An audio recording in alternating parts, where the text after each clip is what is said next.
Welcome to Guide Guru. We hope this video helps. You begin inside Xbox settings, go straight to General, then TV and Display options. Choose the TV's native resolution so scaling is predictable.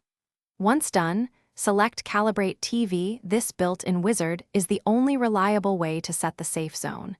You'll see test bars and a grid. Use them to confirm edges align. Make sure your HDMI is securely connected, and the TV is set to game mode, so extra image processing won't shift the result. Now work through the calibration steps slowly.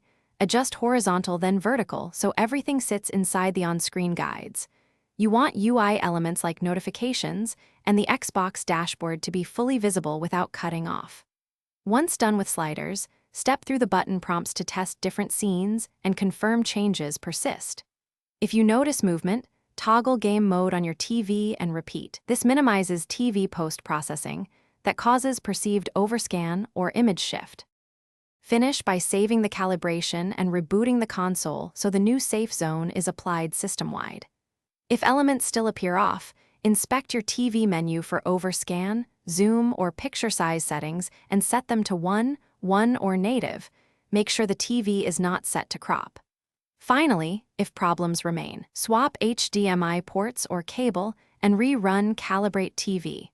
That single wizard is the only way inside the Xbox ecosystem to correct safe zone reliably.